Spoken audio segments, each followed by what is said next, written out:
Amém, meus irmãos, graça e paz da parte do nosso Senhor Jesus Cristo. Agora abra sua Bíblia comigo lá em Neemias 2, a partir do versículo 1, a gente vai ler até o versículo 5. Diz assim: No mês de Nissan, no 20º ano do reinado do rei Artaxerxes, eu estava servindo vinho ao rei. Nunca eu tinha estado triste em sua presença. O rei me perguntou: por que está com o rosto tão triste? Você não parece doente. Deve estar profundamente angustiado. Fiquei com muito medo, mas respondi: que o rei viva para sempre. Como meu rosto não pareceria triste? A cidade onde estão sepultados meus antepassados está em ruínas, e suas portas foram destruídas pelo fogo. O que você deseja que eu faça? Perguntou o rei. Depois de orar ao Deus dos céus, respondi: se lhe parecer bem, e se o rei for favorável a mim, seu servo, peço que me envie ajudar para reconstruir a cidade onde meus antepassados estão sepultados. Amém? Você já sentiu aquele peso no coração que parece que não vem de você? Que você sabe que é um peso que está vindo de Deus? Já sentiu essa experiência de estar com o coração pesado? Algo está tirando o teu sono, algo está queimando dentro.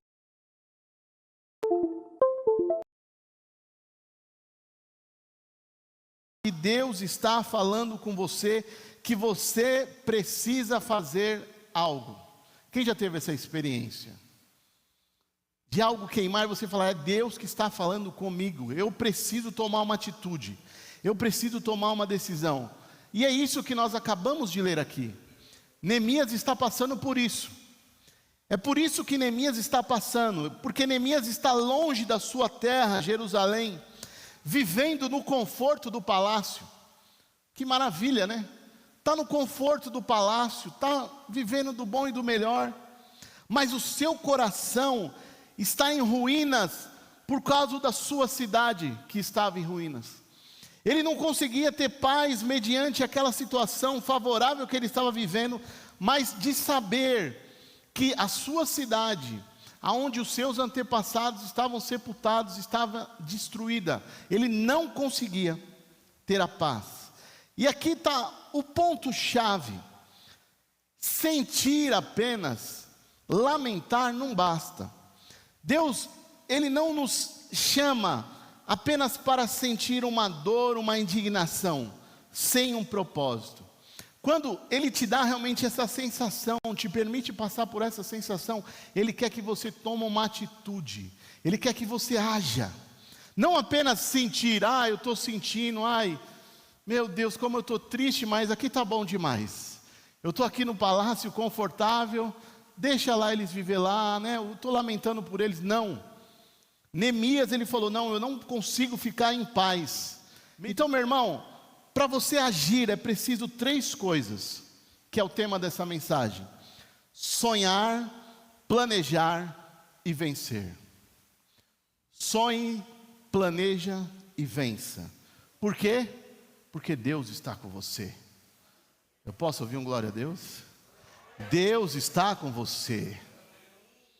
Então hoje eu quero te mostrar que o sonho de Deus, aquilo que Ele colocou no seu coração, não é só um desejo bonito, não é algo bonito, algo que está ali só no sonho, e você não precisa de mais nada. Não, tem muito mais. Ele te permite sonhar, mas é para que você realmente concretize esse sonho, porque isso é um projeto de Deus, e Ele está esperando justamente a sua coragem, o seu passo de fé. Mas para isso a gente tem que aprender pelo menos 3 passos que Neemias tomou aqui nessa história. Então, o versículo 2 até o 4, põe de novo aí para mim. O rei me perguntou: por que está com o rosto tão triste? Você não está doente? só pode estar angustiado. Neemias fica com medo, mas responde que o rei viva para sempre. Mas como que eu não iria me sentir triste, demonstrar a minha tristeza, de ver a cidade onde estão sepultados meus antepassados em ruínas, e as suas portas foram destruídas pelo fogo? E aí vem o rei e diz: o que você deseja que eu faça? Perguntou o rei. A gente podia parar por aí, né? Mas o texto não para por aí. O que ele diz? Depois de orar ao Deus dos céus. Então, o primeiro passo é: planeje com a dependência de Deus. Ele estava triste, angustiado. Apareceu a solução para resolver o seu problema. Mas o que ele fez? Ele agiu naquele impulso. Ele aproveitou a oportunidade que teve diante do rei e falou: eu quero que o Senhor reconstrua para mim a minha cidade. Não, ele falou: eu tenho uma oportunidade, mas eu não posso tomar nenhuma decisão sem consultar ao meu Deus primeiro.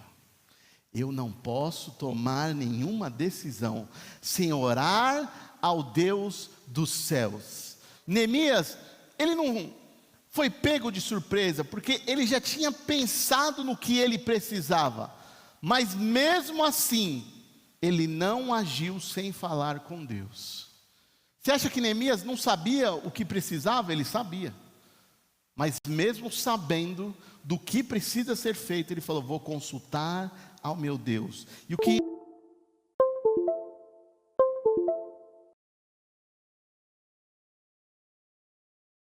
de Deus é só um desejo, mas com a direção divina é o destino certo. Nós devemos buscar a direção de Deus. Talvez Deus já tenha te mostrado o que fazer. Talvez você está com um sonho e Deus já está falando o que você deve fazer, mas você ainda não se moveu, porque você está esperando sentir uma segurança absoluta. Então, meu irmão, ore, se prepara e vá. Ora. Em primeiro lugar, ore ao Deus dos céus. Em primeiro lugar, ore, se prepare e vá, porque o seu Deus é a sua segurança. O seu Deus é a sua segurança. É Ele que vai te dar essa segurança, essa capacidade. E Deus, meu irmão, Ele honra quem busca Ele antes de tomar as decisões. Mas aí está o grande problema. Muitos de nós, e eu me incluo, tomamos decisão e depois oramos a Deus, sim ou não? Tomamos a decisão e depois começamos a orar a Deus. Mas é ao contrário, meu irmão, a ordem está invertida. Primeiro a gente ora e depois a gente toma a decisão, amém? Quem está entendendo o que eu estou falando aqui nesta noite? Segundo passo, versículos 5 e 6. Ele ora a Deus, e aí ele responde: se lhe parecer bem, e se o rei for favorável a mim, seu servo, peço que me envie ajudar, para reconstruir a cidade onde meus antepassados estão sepultados. O rei, com a rainha sentada ao seu lado, perguntou: quanto tempo você ficará ausente? Quando voltará? Respondi ao rei: quanto tempo ficaria ausente? E ele atendeu a meu pedido. A segunda coisa que você precisa fazer é ter respostas claras e confiança na sua visão. Ter resposta clara. O rei foi bem, isso me chamou muito a atenção. Esse versículo 6. O rei fala: tudo bem, o que você precisa? Rei, eu preciso que o Senhor me libere e tal, eu tenho um plano. Amém, vai lá. Talvez ele não estava esperando esse tipo de indagação. Mas quanto tempo você vai ficar ausente? E quando você vai retornar? O rei está exigindo dele: peraí, você está com tudo pronto mesmo? Você está tudo planejado? E aí o interessante é, não sei, mas vamos imaginar, eu e você na frente desse rei. E o rei faz essa pergunta para mim e para você. Quantos de nós já está com a resposta ali na ponta da língua? Quantos de nós ia ter a resposta na hora? Porque foi isso que ele fez. Respondi ao rei quanto tempo ficaria ausente, e ele atendeu ao meu pedido. Aí eu te pergunto, e se ele não tivesse a resposta? E se Neemias não tivesse a resposta? Para pensar. Ele teve a oportunidade. O problema está ali, ele está vendo o problema, a cidade destruída. Ele viu a solução. O rei olha para ele, vê que ele está triste, pergunta o que ele deve fazer. O rei atende o pedido dele. Fala, ó, beleza, eu vou te liberar. Só que aí chega um obstáculo. Quanto tempo você vai ficar ausente? E aí? E se ele não tivesse essa resposta? O que aconteceria? Talvez se ele não tivesse a resposta, ele não teria recebido autorização para sair. Não é? Sim ou não, Júlia? Se ele não tem a resposta, na ponta da língua, e se ele falar, não sei, rei, sei lá, o tempo que for necessário. Imagina, nós estamos falando de uma época que não tem toda a tecnologia de hoje. Ele foi lá para reconstruir a cidade. E aí? O cara, para ter a resposta certa, meu irmão, tem que estar realmente na direção de Deus. Porque senão ele não teria uma resposta plausível para o rei falar, tudo bem, eu vou te liberar. Não, mas ele sabia, estava tudo planejado, ele tinha realmente tudo na sua mente, o tempo certinho da execução do plano. Então, meu irmão, sonhos de Deus pedem clareza humana. Sonhos de Deus pedem clareza humana. Você tem que ter a resposta na ponta da língua. Porque o céu ele vai abrir portas. Mas aqui, a terra, ela precisa estar pronta para passar por elas. A oportunidade, o céu foi aberto. Ele teve acesso ao rei, o rei liberou. Só que se ele não tivesse aqui, o seu planejamento aqui na terra, não teria acontecido. Não teria tido restauração. Então, meu irmão, não espere as coisas caírem do céu, sem que você se prepare na terra. Deus te deu o sonho, mas planeje. Faça o plano. Não espera que, do sonho, assim vai acontecer no estalar de dedo. Não, não, não. Deus vai te dar o sonho, vai te incomodar, mas você tem que planejar. Você tem que fazer a sua parte. Você tem que ter as respostas. Porque se Deus te mandar fazer algo, meu irmão, você precisa saber quanto tempo vai levar e qual vai ser o primeiro passo. Qual é o primeiro passo? Quem tem sonho aqui? Eu tenho sonhos. Mas quantos de nós já tem tudo planejado? Já sabe o que fazer, já sabe quanto tempo vai levar? Já sabe qual vai ser o primeiro passo? Quantos de nós? Difícil, mas é necessário. Para que Deus ele realmente faça, meu irmão, você precisa fazer a sua parte. Porque Ele não dá nada de mão beijada para ninguém, ou dá? Não dá não. Então, meu irmão, quando a sua visão é clara, quando você entende que é Deus que te deu a visão, e você começa a planejar, até aqueles que não acreditam no seu Deus vão querer apoiar.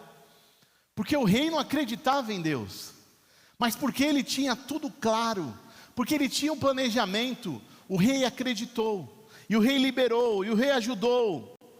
Então, meu irmão, quando você tem a visão clara de Deus, quando você tem tudo planejado, até aqueles que não acreditam em Deus, vão ver e vão querer saber, aonde você está indo, o que está acontecendo, que Deus é esse?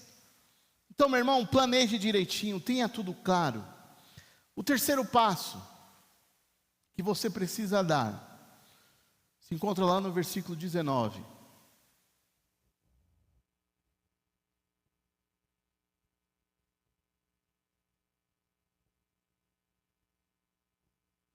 E 20. Mas quando Sambalate, o Horonita, Tobias, o oficial amonita, e Gesem, o árabe, souberam de nosso plano, zombaram de nós com desprezo e perguntaram: o que estão fazendo? Estão se rebelando contra o rei? Eu lhes respondi: o Deus do céu nos dará êxito. Nós, seus servos, começaremos a reconstruir este muro. Vocês, porém, não têm nenhuma parte, nenhum direito legal ou histórico sobre Jerusalém. O que a gente aprende? O que é o terceiro passo? É esperar a oposição. Sempre vai ter oposição. Não ache que tudo vai ser assim, lindo, maravilhoso. Deus te deu um sonho, você planejou e agora vai ser perfeito. Oh, que maravilha, oh, agora é só fazer. Não, sempre vai ter oposição. Sempre vai ter pessoas que vão se opor. Mas você não deve parar por causa dela. A oposição vai vir, mas não pare. Olha o que ele diz: o Deus dos céus nos dará êxito. Ele não tinha dúvida. Ele não parou para discutir, o que vocês estão falando? Ele só falou o seguinte, pode falar o que vocês quiserem. O meu Deus vai me dar êxito. Ele já decretou. A última palavra vem dele, a última resposta é do Senhor. Fica tranquilo. Pode se levantar à vontade, pode perder seu tempo aí. Gaste a sua energia, eu não vou nem dar ouvido. O que importa é que meu Deus já decretou. Ele vai me dar êxito, Ele que está na minha frente. Então, quando Sambalate, Tobias e Gesem tentaram desanimar, ele não deu palco para eles, ele não deu bola, não. Ele não ficou justificando nada, ele apenas afirmou: o Deus do céu nos dará êxito. E o que é isso, meu irmão? Isso é a postura de quem sabe que a voz de Deus vale mais do que a voz da crítica. Isso é a postura de quem anda com Deus. Isso é a postura de quem experimenta quem é o nosso Deus, sabe quem é o seu Deus. Então vem as vozes contrárias, mas você fala, peraí, a voz de Deus é mais clara, é mais forte do que toda voz que vem contrária. Eu sei o Deus a quem eu tenho crido, eu confio no Deus que está me direcionando, que abriu as portas, que me trouxe até aqui. Você acha que agora, porque você está falando isso daí, você acha que eu vou parar? Eu não vou parar. Você não vai parar. Não ouça essas vozes contrárias. Por quê? Porque Deus está com você. Amém? Deus está com você. É Ele que está te guiando, é Ele que está te incomodando. É Ele que colocou esse plano. É Ele que deixou você sonhar. Então, meu irmão, confie nesse Deus. Porque isso é a postura de quem sabe quem é Deus. Porque sempre vai ter voz que vai dizer, não vai dar certo. Quem já ouviu isso? Não vai dar certo. Direto a gente ouve isso. Não vai dar certo. Não é? Você olha um plano e fala, não, peraí, isso aí não vai dar certo não. Pode parar por aí. E às vezes, meu irmão, é pessoas de dentro da igreja, é as pessoas da sua casa, da sua família, são as pessoas que vão falar, não vai dar certo isso aí não. Mas se é Deus, mas espera aí, né? Tem um adendo aí. Tem vezes que é Deus que está falando que não vai dar certo e a gente está teimando. Mas nós estamos falando de quando Deus direcionou, te deu um sonho, está claro que é Deus que está no negócio, e você está percebendo que essa voz que está falando que não vai dar certo não é de Deus, meu irmão, descanse, confie no Senhor e continue no foco. Não perca o seu foco. Não perca. Porque, meu irmão, quem tem a promessa não negocia com a dúvida. Quem tem, se Deus prometeu, Ele vai cumprir. Se foi Deus que prometeu, Ele vai cumprir. Não precisa a gente, se abalar pela dúvida, parar no meio do caminho. Às vezes você já começou. Ó, imagina aquela montanha ali, ó. Você está na metade dela. Deus já te mostrou que você vai chegar lá em cima. E você está na metade dela. Aí chega na metade, você começa a ouvir a voz e você fala. Aí você começa a olhar para lá e para cá e falar, será que realmente era a vontade de Deus mesmo? Não. Era a vontade de Deus. Não deixe essas vozes te dominar.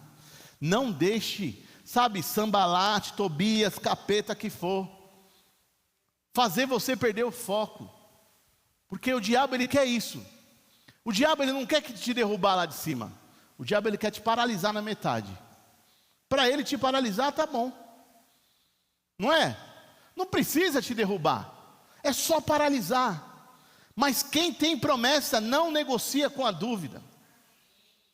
Você não precisa explicar o seu chamado para quem não foi chamado com você. São pessoas que não entendem, que não estão sabendo, que não estão na mesma visão que você.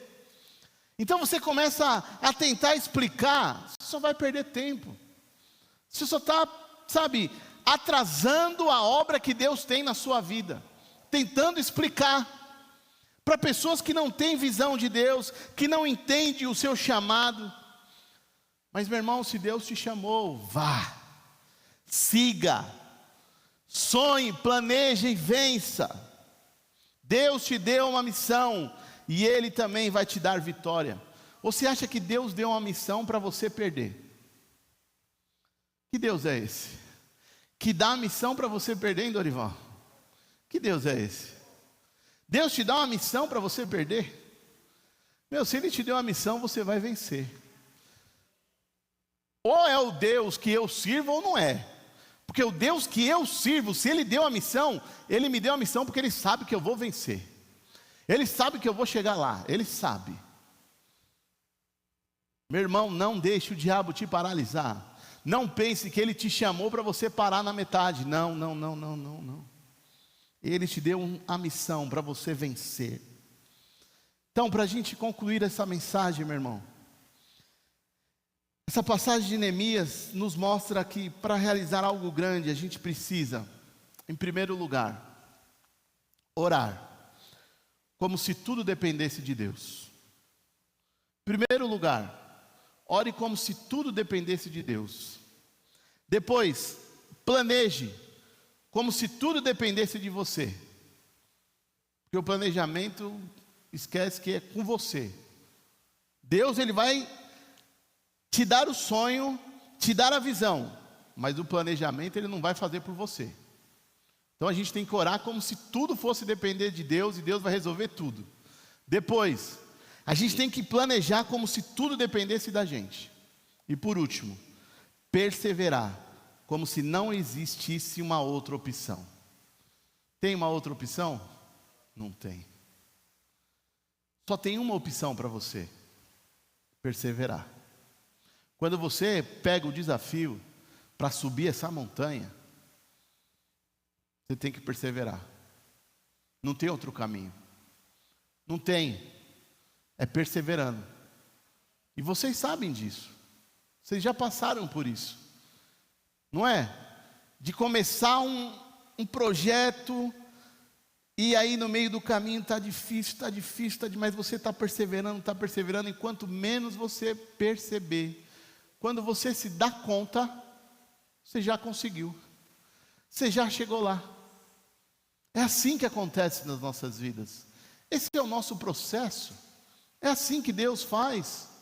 Ele deixa a gente realmente, passar por essas situações, para que a gente realmente aprenda a confiar nele e perseverar. Confiar que Ele está conosco, que Ele é o Emanuel, o Deus conosco, o Deus que falou que estaria conosco todos os dias. Então persevere, porque não tem uma outra opção, não tem. Então, meu irmão, não é a força do inimigo que vai impedir, é a sua decisão de continuar que vai garantir a vitória. Não é a força do inimigo, não, é a sua decisão, é você falar: não, eu vou até o final, que vai garantir a vitória. Não é, meu irmão? Não é assim que acontece? Você tem que perseverar, você tem que continuar, porque quando Deus manda você ir, quando Deus Ele te chama e manda, fala assim: ó, vá, é com você, vá. Nem o rei pode segurar você, e nem o inimigo pode parar você. Quando Deus fala vai, Deus mandou Neemias ir. O rei podia segurar, não podia? O rei ia liberar assim? Não. Deus está na frente. O rei falou: ó, vai. Aí vieram os inimigos, conseguiram parar? Não. E como acaba a história? Foi reconstruída a cidade. A vitória foi alcançada. Porque é Deus que chamou. Não foi algo do acaso, algo do além, algo da imaginação dele, não. Foi Deus que estava à frente. E eu não sei para quem eu estou pregando aqui nesta noite. Eu não sei para quem eu estou falando aqui. Mas Deus está falando com você. Deus está falando com você. Assim como fez com Neemias, Ele vai fazer na sua vida. Assim como Ele fez com Neemias, Ele vai fazer na sua vida. Ele já te deu a estratégia, Ele já está te mostrando, Ele já está te incomodando. Basta você tomar uma decisão, um passo, e ir à frente, não deixar que nada te paralise, nada faça você se distrair, porque você também vai vencer. Aleluia. Amém? Fique de pé.